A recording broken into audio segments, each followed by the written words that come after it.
Was geht ab, Freunde? Mein Name ist Rooz, eine neue Folge von Was los? Freunde, yes, yo, ich war mit Aria in Amerika, ihr habt es vielleicht mitbekommen, wir waren mit Snoop unterwegs, wir haben ihn begleitet, wir waren unter anderem auch bei Jimmy Kimmel mit ihm. Hier und da durften wir nicht filmen, deswegen habe ich ein paar Fotos reingetan. Wir hatten nämlich Memo dabei. Am Ende der Sendung erkläre ich nochmal die Problematik da. Das war auf jeden Fall ganz witzig, auch behindert, aber wir haben es geschafft auf jeden Fall, alles durchgeknallt, aber genau, ich habe euch ein bisschen Intro-Material davor gepackt und dann geht es auch schon zum Interview. Am Ende der Sendung sehen wir uns noch einmal wieder. Ich halte das Intro kurz, bis gleich.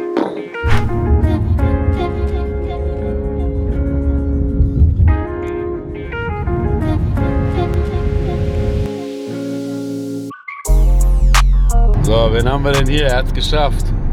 Wir sind wieder da, Freunde. Zurück in der Hood, LA. Auf jeden Fall mit Snoop unterwegs, auf seiner Pressereise sozusagen. Und wenn alles gut geht, sind wir heute Abend bei Jimmy Kimmel. Das ist eigentlich auch, das ist wirklich krass, Alter. Einfach mit der einen Legende zum anderen. Ja klar, ja, so Standard. I got you, I'm ready on this side. We ready? Yeah. Melissa, Teddy, y'all ready? Yeah. North. Alright. Good morning. Romeo, we got the legendary, the iconic Snoop Dogg in the building. Yes. Come on. Man, we here, you here. It's going down. Today is the day. I want to thank me. It's dropping, man. And first of all, Snoop, can we just thank you for what you've done? Yes, sir. For what Appreciate you've that. done, like for LA, for the West Coast.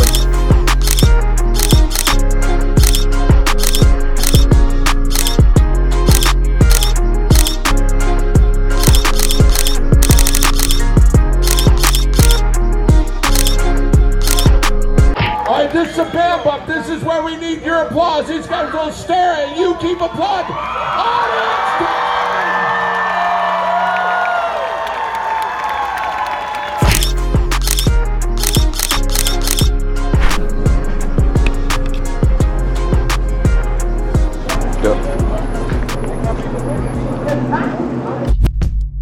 Herzlich willkommen auf hiphop.de. It has never been the same since this guy from Long Beach, man. From the east side of LBC came in the game. Exactly. Legendary times, man. Legendary times. Snoop Dogg, what up? What up, baby? How you doing, my Oh, man? good. I can't complain. What's Snoop up, in nephew? the house. Yeah. Yes, What up, Joe? Straight from LA, man. We're meeting you here. How's the feeling dropping this album right now? Coming full circle as well with the album cover and everything. It feels different every time, right? Yeah, man. It's a different thing, but it's still the same thing. It's me doing what I know how to do and working with different producers, different artists, and just trying to get that sound out there and put something in the game that's missing. You know, when I make music, I try to make music for what's not out there. I don't want to sound like nobody. I don't want to feel like nobody. I try to give you something that's different, unique, and is me. So that's what this record is about. Right. Before we talk about the style and everything, I mean, obviously, the most popular thing about this album is the title. Once you put that out, people have been going crazy after the viral thing you had at the Walk of Fame, the star that you got.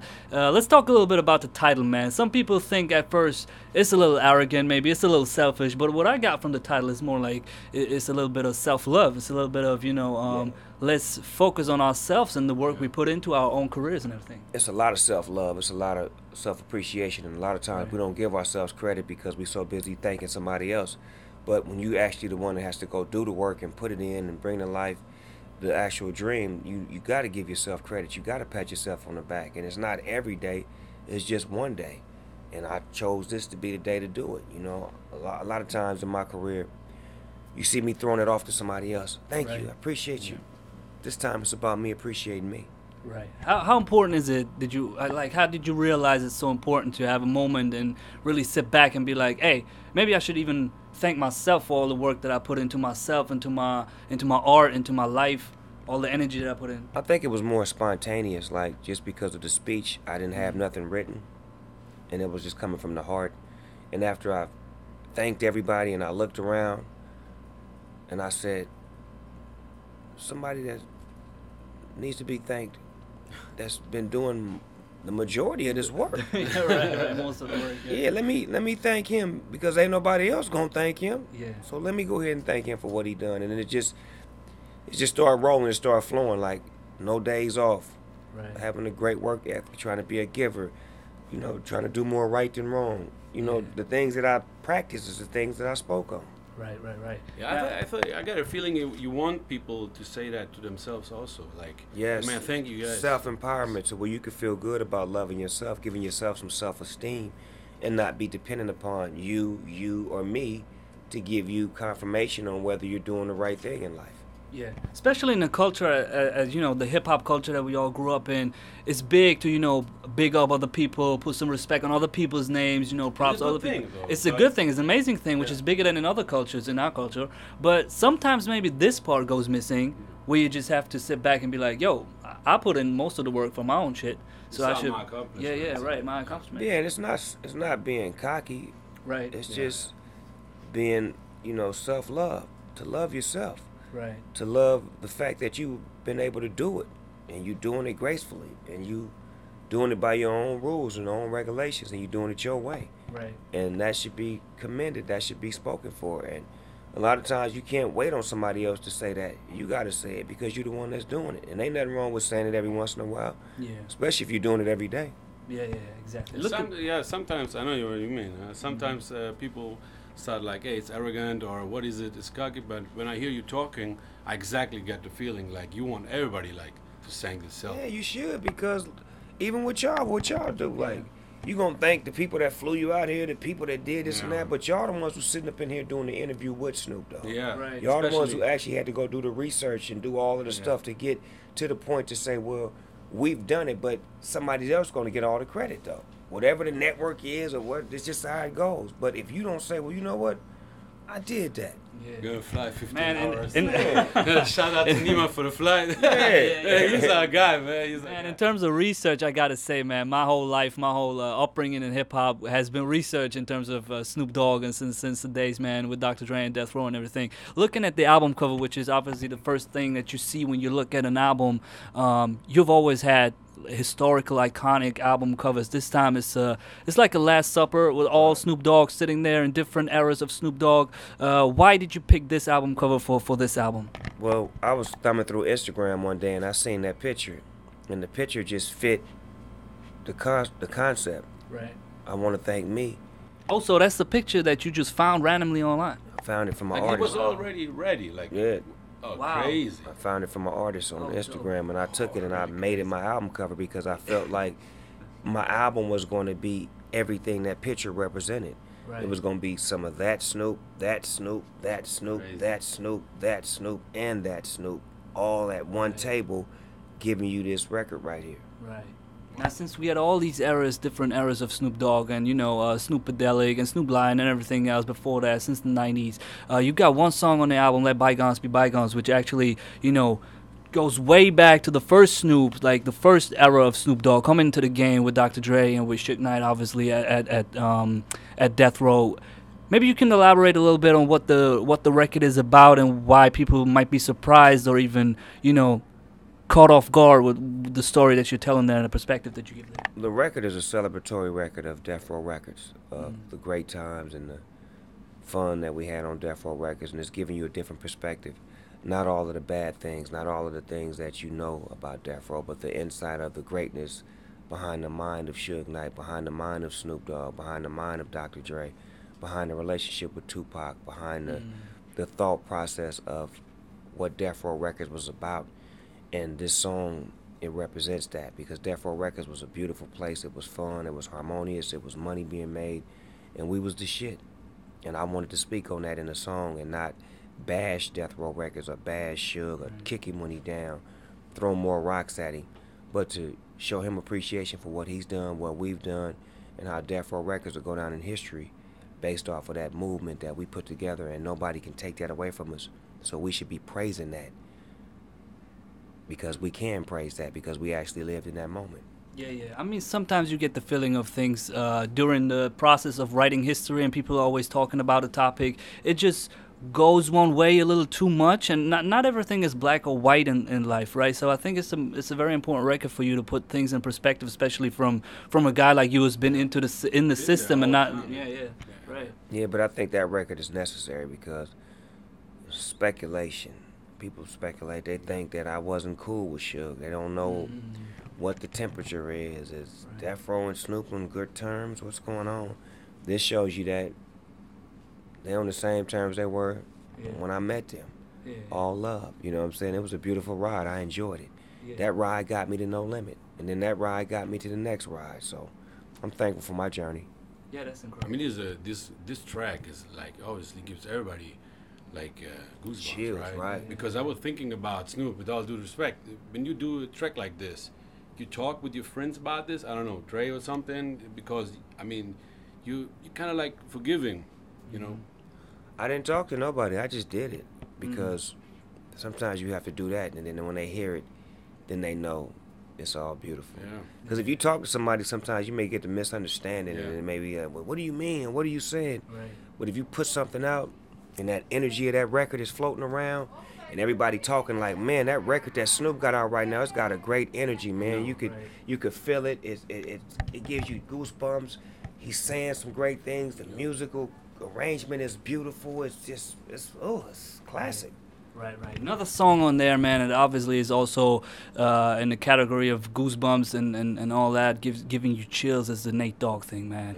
Wow. Crazy, man. Like, what a combination. We always have loved you two guys connecting and being around each other, and obviously, man, it's something missing since Nate is not here. Like, the voice is missing. It's never going to be anybody sounding like him on the record. Maybe you can talk a little bit about the record and how old maybe that is, or his voice on the record is. Yeah, that record is about a 5-6 year record. It's an old record, and it took me about 2 or 3 years to actually write it because I was emotionally connected to it. Every time I would hear him sing, I would cry, so I couldn't write nothing. So I had to bring in a writer named James Fauntleroy from 1500, and he wrote it. He penned it up and gave me the spirit. And once he did, then I could go in there and sing it and feel good about it, and now I feel good about the record. Man, that's crazy. Was it like, did you feel you couldn't put those emotions that were inside you about that topic or about that song? You couldn't even put them out there in the usual way of rapping, because that's how the song feels, or the way you talk about it. You needed a writer, and at the end of the day, you go in and sing it. I did, because I probably would have rapped if I'd have wrote it. Right. I've probably been rapping on it, but he took a different approach. And even the producer, Fred Reck, was like, when I had got to like the second verse, he was like, you should rap right here. I'm like, nope. Nope. I know what I'm doing, cuz like this is what makes sense. Nate Dogg was one of my best friends. I know what he would have wanted. He would have wanted my energy to be in this lane right here.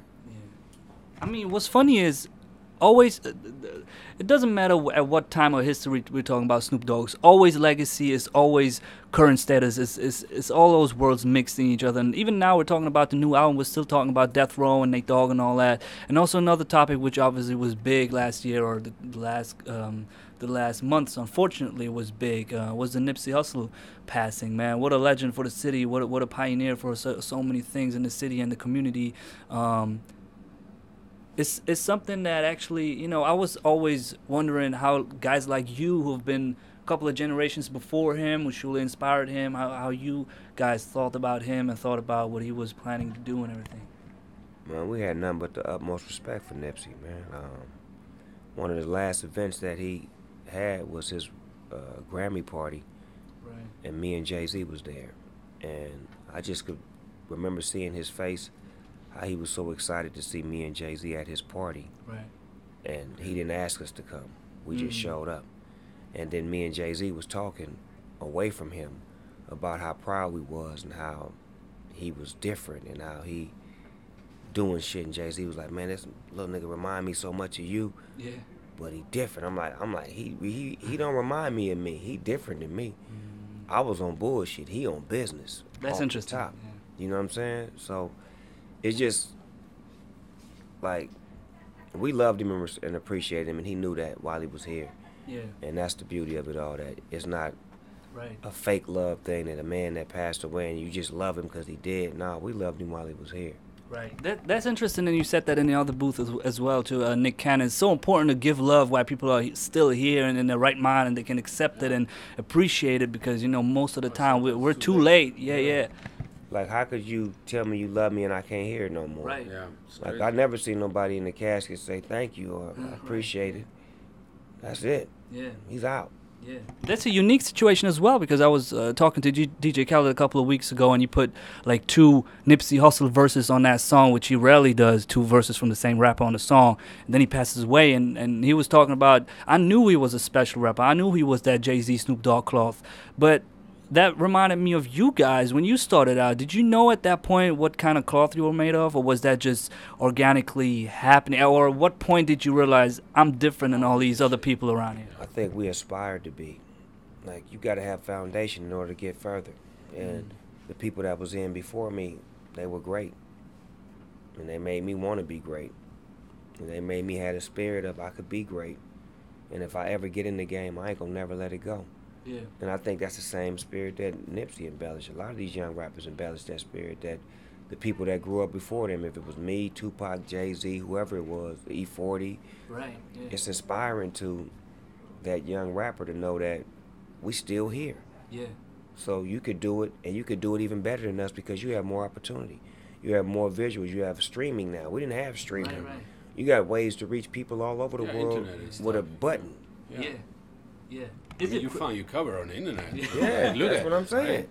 Right? Who would have thought? Who would have? Yeah, crazy man. Yeah. How does that feel even, coming from vinyls over CDs and MP3, iTunes, everything, coming back, You know, I can't, you crazy. You crazy for saying that shit, because I came from motherfucking 8-track cassette tape, buying them with my mama, to vinyl, to 12-inch vinyls, to cassette tapes, to CDs, Crazy man. all of that. So much in between that I forgot. Yes. But you do a lot of. I always tell Aria, look, these guys from the back in the days, they with streaming and all that, with everything. Every time you change the medium, like CD, vinyl, blah blah blah blah blah. And it's if you have a catalog like you got, oh fuck, this money is coming in, right? I just found out about my streaming numbers. Them motherfuckers is crazy. Like, they crazy. You're still doing this. This is so crazy. In certain countries, they just be streaming the shit out of the shit, just back to back to back, back to back. I'm like, wow.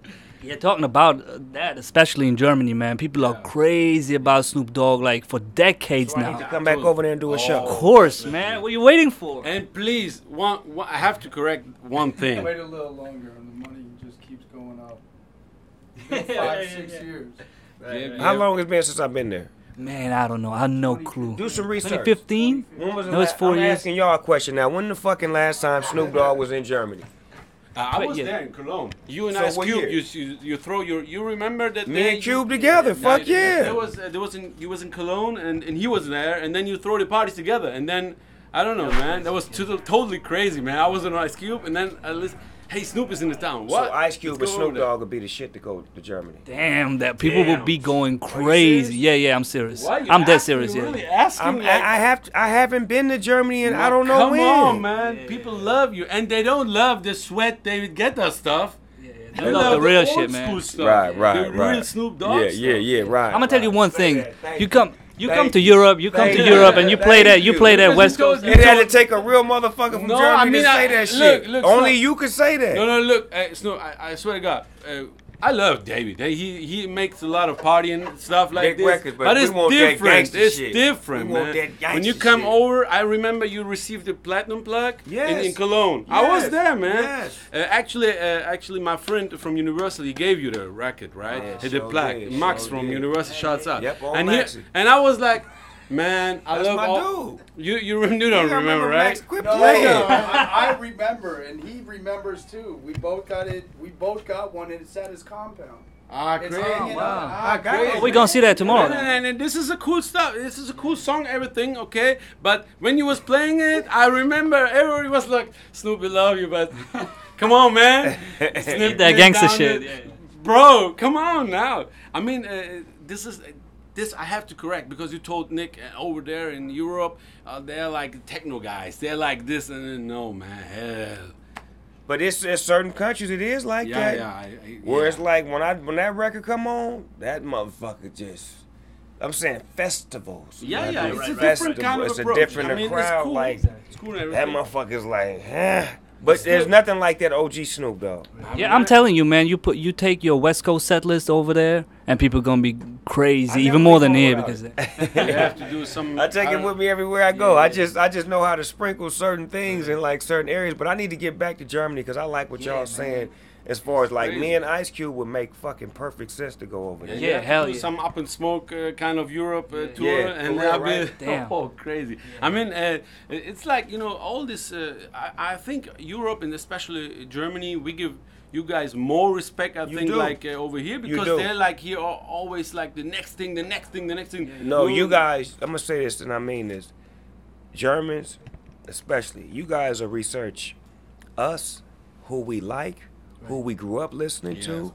our history, records we had before we had a record deal, who our totally. favorite artists are, who our favorite movie stars are, and then you love us forever. If we have a hot record, a cold record, don't give a fuck. Love us regardless. Yeah. And that's how it's always been with me, with anything going overseas. From 1992 to like 2000 straight, I would never not go over there. I would always go because I felt like they loved me more over there than over here. We respect the work, man. Thank you for your work. But crazy is one thing. Not even only the old school heads or the traditional hip hop lovers over in Germany love your stuff, but even we got like a bunch of like very modern lit artists right now in Germany that look up to you and call their song titles is Up in Smoke. They play with this with the visuals, with the words, with the legacy. Yeah. They it's part of hip hop culture in So Germany. Snoop man. Dogg need to go to Germany and put his foot in there. Kidding me? Hell yeah. Come, man. Start a label. Hell yeah. Start 2 labels. For real? Fuck one. Why not? Maybe. But Y'all you the know number what? 2 big market in the music industry, right? Yeah, totally. Yeah, we're a huge industry. After Streaming is like huge there the last couple of years. like people going gold. I'm gonna talk to Nima about that. Yeah, man. Cause y'all know how Nima relationship was with me, right? Yeah, I told us. It was totally crazy. I couldn't believe it. How he told me like 10 years, 15 years ago, you was the guy who bring him to the U.S. and help him to stay. And I was like, Snoop Dogg? You crazy, bro. That's Snoop Dogg. It was like Snoop Dogg helps you come out. Why? How? And now he This has the is label crazy. that's doing Yeah. my record. So that's It's the so spirit of unbelievable. when you good to people. Circle is coming, like man. you got to be good to people. And I was big around, and he was small. Yeah, and- But I didn't look at him as small. No, man. I like what he brought to the table. I liked his work ethic. I liked the shit he stood for. So I was like, you know what? Fuck it. Come on. I'm gonna give you a shot. And I didn't even know he was gonna be who he is now. So when I see him in that position now, I'm like, he gonna kill the industry because he come from the bottom and he come from overseas. And he got a different swag. Yeah, man, totally, man. Crazy. That's the same thing you were talking about. Let bygones be bygones. Treating people the same way, regardless of what point of life they're at. It's the same thing here with him. Not looking down at people just because they're at the start of their journey or whatever. Man, there's a lot of people that I met like that we gave them an opportunity and then they ended up becoming big fishes and big wigs, and we never even knew. Giving is more, man. It really is because you don't know what you can get out of that. Like, so many people take, but I get off on giving. When I give it, I don't even want nothing back. Giving gives you back, man. I think so. I Hey, believe that. talking about the album and also about the legacy, and there's so much like Slick Rick on the album as well. We were just thinking this is about. So crazy, man. This is so crazy. It's actually pretty crazy. Yeah. We were talking about, Rooz and me always have this discussion, and especially in the recent times where the top 50 lists are coming in. Again, it's a never-ending discussion in the hip-hop world, man. We were wondering, who's your top 5, man, MCs all time? Top 5 MCs all time? Yeah. In no particular order. I'll go Slick Rick, Ice Cube. I'll go Rakim. Wow. I'll go. Now these last 2 is always it's a fucking in the air because it's gonna either be Big Daddy Kane, KRS-One, or Snoop Dogg. And it's only 2 spots left, so somebody ass is out. I don't know who it is. Somebody got to move because Snoop is in there. And to be fair, like 5 is crazy. That's too many, man. You need 20 just from the West Coast, right? You need E40. You need I don't know Pac, and you need this and that. And I don't know, man. But to me, on my list, I don't. And if you ever hear my list, I'll never put Pac on there, and I never put Biggie on there because they were my peers. Yeah, okay, right. Man. Like it's hard to put your peers on there when it's like we's in the same lane. Like Even E40 and Too Short, they were a couple of years before me. They're great to me as far as like, they deserve to be up there, but to me, they're like my peers. Yeah. There's got to be somebody that was doing it before me. And even like LL Cool J. Yeah, I can't sleep on him. That motherfucker LL Cool J was one of the coldest motherfuckers ever when he came out. That many records like LL Cool J. Man. We just talked about LL Cool J a couple of days ago. We were watching this documentary and be like, man, different underrated. Time. He's crazy. Fucking rated. Yeah. Probably one of the greatest to ever do it on stage. Right. Behind this, and he became a movie star, TV star. Totally. And he's still looking like he's 20. Why are you doing this? I read this story a couple of, like 2 years ago or something, where thieves were hitting up his house, and he came down and got those thieves and whipped their asses and then called the police. Yep. Beat their dog asses and then called the police.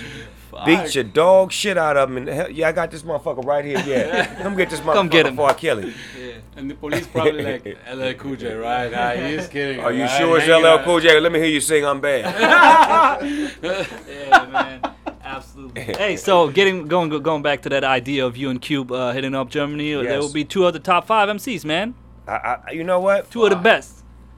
I'm definitely going to make that shit happen. You know what? Yeah, you and Ice Cube had one more thing in common. You guys are working all the time. Yeah, Cube is doing this basketball, the Big Three thing, and movies, and he's writing always. Yeah. And I was thinking about, because you married like a long time, you have kids and stuff, and Ice Cube also. Is it something Stability. About that? Yeah, because you're losing a lot of time chasing girls on Instagram. Yeah. But you guys are married and have. You settled, and then you make business. You was one of the, I don't know, biggest YouTube shows, and then you do this, and then a Snoop Lion thing, and then some Martha Stewart somewhere there. Right. Yeah. I think that's what it is. I don't know, man. That's what it is. It's just being able to just like go into what you love to do and having a team around you that can execute. Like, it ain't me, it's a team of people that I have around me that can bring my ideas to life, that can execute it and make it, become a reality. But it starts here. Like, you got to think of it and then put it to the team and then they execute it. Man, thank you so much for your time. We're going to be around once you hit up Power 10, the real station, and afterwards going to Jimmy Kimmel as well, which is this evening, man. We're so excited to be here. Thank you for letting us. Thank y'all for coming from Germany, man. Yeah, man, of course. Nima told me about y'all motherfuckers, man.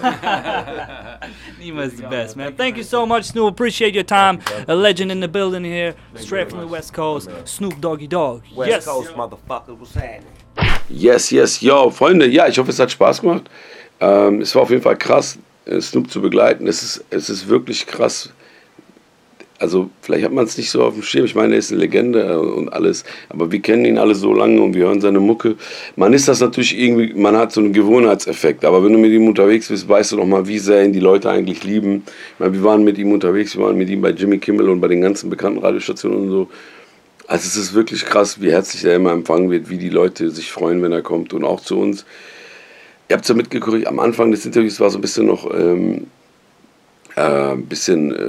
etwas trauriger, will ich sagen, weil wir natürlich über das Album geredet haben und da ist natürlich ein Track, so ein versöhnlicher Track über Suge Knight, das ist natürlich ein bisschen ernsteres Thema, dann ein bisschen, natürlich Nipsey Hussle war ein Thema, verstorbene Nate Dogg, davon hat er eine Spur, hat jetzt einen Track mit ihm auf dem Album, das ist krass. Und am Ende des Interviews habt ihr ja gesehen, was der für ein Typ ist halt, ne? Humor, voll Bock und weißt du, ich meine, das ist ein super Typ. Einer der besten Amis, die wir je interviewt haben wir festgestellt, wie viele Amis eigentlich immer so super arrogant sind und auch immer gar keinen Bock haben. Und ihr habt ja gesehen an den Fotos, wir haben ja auch was gepostet. Der hat ja auch einfach unsere Fotos auf seinem Instagram gepostet und so einfach, weil er ein geiler Typ ist, Mann. Shouts out. Ja, schreibt mir in die Kommentare, wie ihr das Album findet. Habt ihr es gehört? Ich hoffe, ihr habt schon gehört. Also kann ich nur empfehlen. Wir haben die ganze Zeit in Amerika Westcoast Radio gehört. Das ist echt total krass Feeling. Also ich kann jedem nur empfehlen, jeder, der Hip-Hop liebt, Hip-Hop hört, ihr müsst mindestens ihr müsst mindestens 2 Reisen machen. Ihr müsst West Coast und ihr müsst einmal nach New York. Das ist zu krass, Mann. Auf jeden Fall, ja, achso, mit Memo, ja, wenn euch das interessiert, für alle, die immer fragen, wie bist du nach Amerika gekommen? Ja, ich habe ja ein Visum, macht euch Visum, Visum ist super easy, hast es einmal gemacht und dann hast du 10 Jahre, kannst du rein, raus, dies, das. Und Memo hat Esther, also jeder, der deutschen Pass hat, kann im Prinzip 2 Tage vorher online, Esther nennt sich das, machen es zum Formular, das man so vorbereiten muss. Ganz kleines Formular. Und der Memo, sein Esther war irgendwie, hatte nicht funktioniert. Und deswegen konnte er den Flug nicht nehmen. Dann hat der Typ vom Flughafen uns so gesagt, ja, nee, das geht jetzt gar nicht. Der bla, dies, das, Ananas. Wir haben dann Memo gesagt, pass auf, wir nehmen den Flieger, du setzt dich jetzt online hier, also du setzt dich hin am Laptop, mach's nochmal, Esther. Weil ein Kollege von mir hat mir gesagt, das geht manchmal 72 Stunden, dauert das. 2, 3 Tage, manchmal aber auch nach einer halben Stunde. Und das war bei Memo der Fall. Nach einer Stunde hat der uns angerufen oder uns eine Nachricht geschickt, ey, da waren wir in Frankfurt, wir haben so einen Transit gemacht in Frankfurt. Meinte der, mein Esther ist durch. Dann haben wir gesagt, ja, was machen wir jetzt? Okay, nimm den nächsten Flieger. Auch alles kein billiger Spaß, aber es war uns das wert und ich hoffe, ihr habt die Fotos gesehen. Memo, beste Arbeit, es war einfach wirklich nötig und am Ende ist ja auch wie gesagt, ein Foto auf Snoops Insta-Seite gelandet, das fand ich auch sehr geil. Ja, Freunde, ich will euch nicht totlabern. Das war's erstmal. Viel Spaß mit dem Album. Schreibt mir gerne in die Kommentare. Ich mache mich jetzt auf den Weg. Aria ist in Berlin, ich darf nicht sagen mit wem, aber ein überkrasses Interview. Und ich bin auf dem Weg wieder mit Memo. Wir machen ein Cover für neues Roozy Baby in 2 Wochen, wenn ihr das seht, in 2 Wochen. Echt überdimensionalen Newcomer, echt krass. Auch lange Story, warum der Song jetzt so spät kommt, aber das erkläre ich euch dann in einem anderen Video, das ist jetzt egal. Auf jeden Fall am 6. auf Spotify und überall rein streamen. Ein Video machen wir jetzt auch nächste Woche in Berlin. Danke fürs Zuschauen, Freunde. Ansonsten, wir sehen uns in einer der nächsten Folgen wieder. Gang-Zeichen, bevor noch einer denkt, bevor noch einer sagt, ey, Rooz Baby. Das ist eine Hip-Hop-Sendung.